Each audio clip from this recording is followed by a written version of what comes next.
So today we're going to be talking about software rollout. And right now with people working from home, they can either spend a lot of time on implementing software and getting it rolled out, or they can even go back through their current system to say, hey, are my naming conventions right? Can I clean up my database? So I'm really excited to have Doug Maiden, who's our longest standing employee at Beck Technology. But Doug, let's start off with, to do a proper software rollout, you need to have a champion, and you've worked with a lot of companies and helping them figure out who that champion is. So do you want to talk a little bit about who the champion is?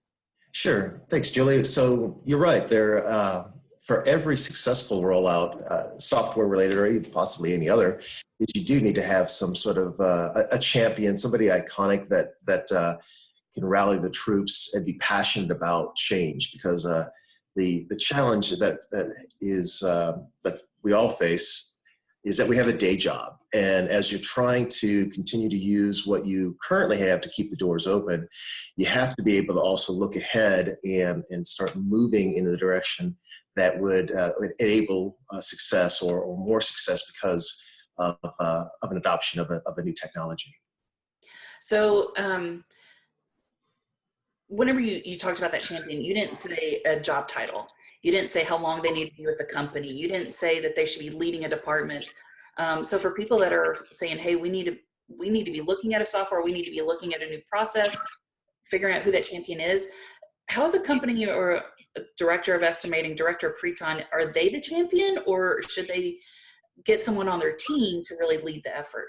That's a really good question. A lot of times what we try to do is identify a core group of diverse individuals. So there are going to be some senior staff, those that have been with the company a long time, know the standards, know the nomenclature, know the way that they like to have things done. But you also need some new blood. You need people that are really excited by the technology, willing to kind of drill deep inside and really push the technology to the envelope. And so the champion sometimes is multiple peoples. There's always going to be at least an individual that says we are going to go in that direction. That could be the director of pre-construction, but then that person may delegate successfully to others that have very specific passions of interest. So there may be some folks that that are really into the BIM 360 or the three-dimensional modeling and getting that integrated with the costing. And then there may be those that are really passionate about either standards within inside of the database, so that it'll finally show up very successfully in a report, or even for some, there's the passion of being able to integrate the 2D takeoff and use very sophisticated takeoff palettes. I'm working with a couple clients right now where all of the steel members are calculated in their tonnage, and I'm working with another client where all the pounds of ductwork are calculated by the 2D takeoff. So when it comes to those champions or those passionate individuals, it can actually be an entire core group. They're the ones that are stimulating that change. But ultimately, we have it inside of Beck, the Beck Group itself. Brent Pilgrim worked for Beck Tech for many years and is the champion with inside of Beck to help lead that charge on both the adoption of Profiler and Estimator. That's awesome. And you talked about the core group, and you said that, this champion may be a person who is excited about change, which first of all, from someone going, I'm not excited about change, who would want to do that. But also they're passionate. They see a better way to do things within the workplace. But then also you talked about this core group, and you may have multiple people helping to get a system, a process in place. So how do you figure out who's in a core group and how big should that be? Well, I've encouraged when we engage clients, I've encouraged the clients to identify those people that do show an aptitude for technology, and also show maybe some impatience or some frustration with the current technology or current processes they have. So those are the people that typically are really good candidates. I typically would also suggest that even for large companies such as say Balfour Beatty, that's has 9 different regions across the country. We try to keep that core group around 6 to 8. It did get a little higher from time to time because we had to bring in some people that had some knowledge or passion about specific things within a region. But keep in mind that we're trying to meet on a fairly regular basis, keep the cadence of about once a week, and maybe sometimes have homework for folks so that they can go find the information that they're looking for and then present that information back to us in a timely fashion so that we can keep the ball rolling. And so, yeah, I've said for quite a few clients that 6 to 8 seems to be the right number of people, and that doesn't mean that they're the ones that are totally solely in charge of that and no one else can touch it. There are times to delegate or get folks that have the data and also check in on those meetings. Well, and then also too, like, from what I've heard from you and other people in our company, of having that core group, and it's not, they're not recreating the status quo. They're not recreating the wheel that they're already in. So these are people that are change agents for their company. Do you want to talk a little bit about that? Yes, I think that is one of the most important things when thinking about changing and adopting a new technology. You have to really rethink, is everything that you do and the things you've done before, that's the way we've always done it, is that really appropriate for the future? Like how does that future look in 6, 12, maybe 18 months? How do you want to get more efficiencies out of the change? Because if it's just if it's not broke, don't fix it, sure. But if you're trying to get somewhere where you're trying to economy of scale so that the technology is actually doing more for you, and possibly some of the aging technologies that are out there just can't integrate or do the things that you need to do now. So that's been one of the bigger challenges for a lot of folks, is that it's very hard. They see our technology and they see other technologies and they look at like, hey, that's interesting, it's compelling, but they may not be able to be comfortable enough in saying or believe in it that it would pay those dividends. And so they slip back into what's comfortable, the kind of the old shoe kind of mentality of, just want the same thing that I had before, but just packaged a different way. And so I think a lot of times when I engage clients and I ask them about that, and not only just myself, I mean, our entire implementation team does that, and also R&D a lot of times is probing and asking the question behind the question. Why do you want that? What's so significant, or how does that actually benefit? And then we try to also showcase, or in many cases demonstrate how, just in a prototype, how we might be able to make things more efficient. And then just check with the folks, is this, does it feel like that could be a better way or better process? Well, and you had even said before, we have weekly meetings with our customers as they're starting to roll out stuff. And I think a lot of times whenever companies are looking to implement a new process or implement new tech, that implementation is kind of like, that's not part of the buying process. And then too, it's like, you get nervous with going, oh my gosh, I have to do this heavy lifting in addition to my day job, in addition to responding to other things that come up on the fly. So talk a little bit about the cadence that, at Beck Tech, we feel like it's the right thing to do, but the weekly check-ins, and what does that do to the core team and the core group that's getting this rolled out? How does that work? Yeah, so we typically are meeting weekly. Some of the calls, just based upon the information that we need to gather or present, may only take a half hour. Sometimes it may take an hour. We typically block an hour, but if we don't need the hour, we disperse early, and people get on with the rest of their work week. Traditionally, also, we record the meetings so that there are individuals that may not be able to make it every week, but they want to keep a pulse on what's been happening, so they can always download the Zoom video and then play it back later, review it against the meeting minutes and try to understand if they have something else to contribute. Then of course they can always reply to us, but we really do try to keep that cadence. Now, there are some challenges from time to time when there's a bid or something else that is really important and we have to postpone a meeting. There's also, around Christmas time or any sort of the holidays that things start to slow down and people are not available. So we really collaborate well with core group users to try to make sure that we're all staying on page and continuing to keep moving the ball forward, but also recognize that we do have day jobs.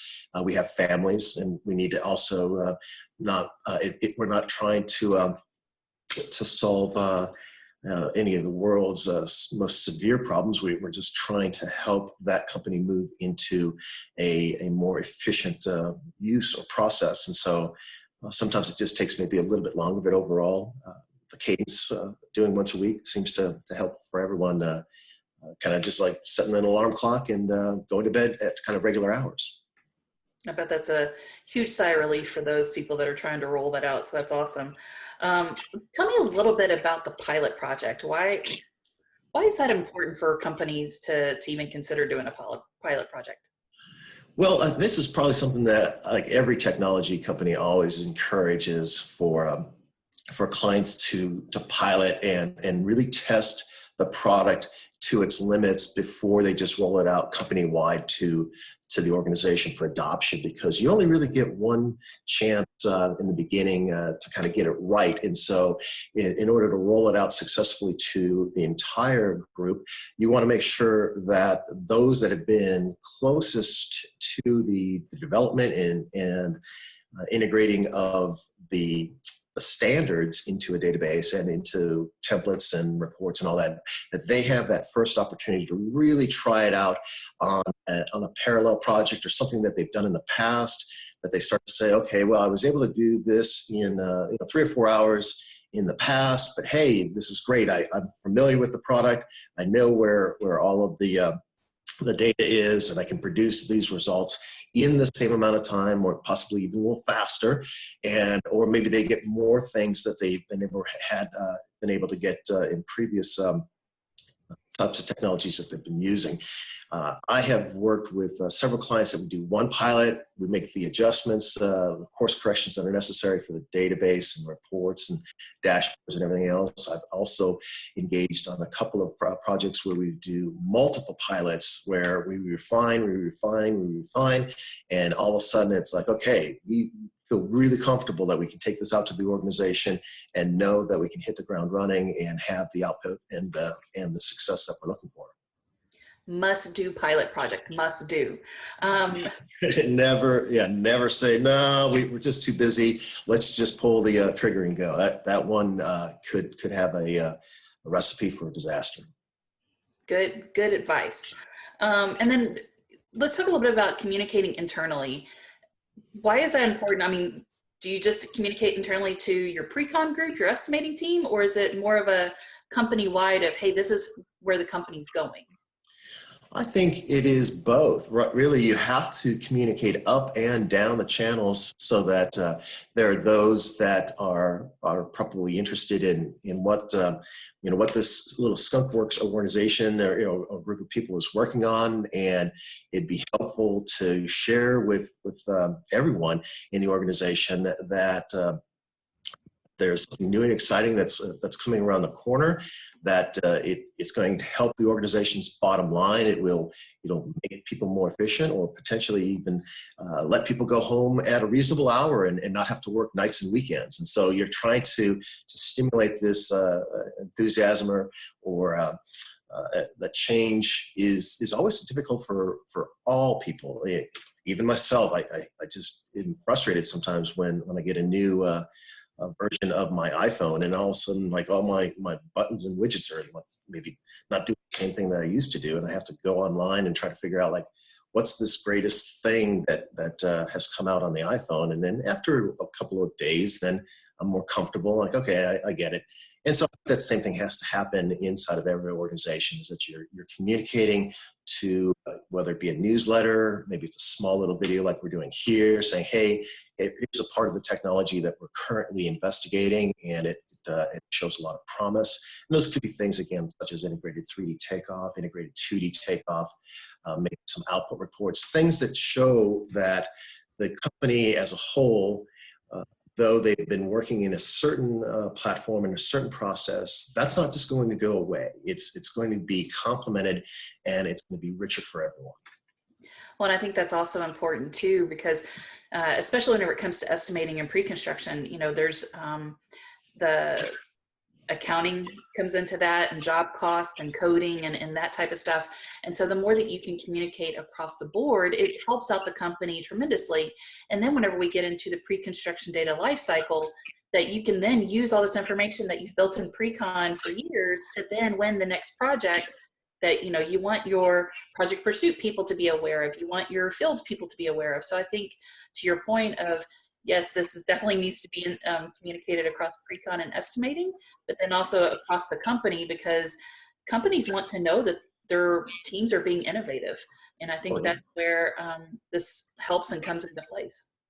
Definitely. You bring up a good point about the accounting and, you know, integrating or trying to be more integrated, so that we're not just these vertical silos, that we actually are sharing data across multiple platforms. And I've come across quite a few accounting groups that have very sophisticated users that are familiar with Power BI and can see big data sets and slice and dice those data sets for either just internal reporting to executives or other folks that really need to see this data really graphically, dynamically displayed. And us going into that type of space where every project can be saved into a central repository, and you can go find all this cost history in the past and look at the data and share it across, again, accounting to pre-construction, to project pursuit, to the executive team is quite exciting.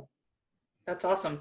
Well, and then let's also not forget the group that whenever we talk about tech and we want to implement tech, and then either they're trying to pump the brakes because they know something on their end, or they want to be kept in the loop, and that's our IT groups. And I think it's really important for everyone that's watching this video and listening to it, you got to get your IT groups involved whenever you're looking at tech, and also during the rollout, because environments can play havoc on whatever you decide to roll out. Definitely. You bring up a good point. I think I've learned that lesson early on, is that sometimes, you know, you buy a product, you buy something, and you don't keep your IT team in the loop. And then they're a little bit kind of standoffish, because they're like, well, you know, I didn't have a say-so in this, and how does that integrate with our other systems? And what, you know, I've got a budget, and now I got to go find another server, or, you know, spin up another VM. I mean, there's all kinds of complexity to being able to adopt new technology. And it really is important to have you have to have a champion even in the IT group. They don't have to be at the core group meeting per se, but it would be very helpful to be able to have a point of contact where the implementation team can get a hold of that person, or at least disseminate data and say, hey, we're publishing another database, a draft database, and we need to be able to get that on people, have people be able to look at it and give us feedback. We have a great technical support team. Many folks that have been watching this video probably know Mo or have spoken to Mo Black, and we're bringing other technical support people on. This is a fun group to always chat with. It. Mo is just fantastic, and he works really well with IT people to just help them through that process. And again, when it comes to the investment of looking at servers and other things, hardware, what's the requirements? Very, very helpful to keep those IT people in the loop on the front side, so that as we're moving down through the implementation development cycles, they're prepared. They have their budgets ready to let us go live when it makes sense. Because if we went to the 11th hour and say, oh, hey, by the way, you're going to need this, and this, and tomorrow we're delivering it all to you, they don't have that capability to turn on a dime. They do need to be involved in that loop. Again, they don't have to meet weekly with the core group, but it is very helpful to keep the IT folks involved and being thoughtful to them, because they are the backbone. They are the ones that are supporting the technology for the long term. Well, and there's so many nuances to IT with security and firewalls and just environment setup and admin rights on computers. So keeping them in the loop will actually make your rollout a lot more seamless than trying to bring them in after the fact. Definitely. Well, Doug, that's all I have. Is there anything else you want to add to the conversation? That's it. I really appreciate you asking, and I have this opportunity to work from home and kind of share this knowledge with folks, and it'll be exciting when we have more that are coming online and going maybe these videos one by one, thinking about who are the right people for this particular part.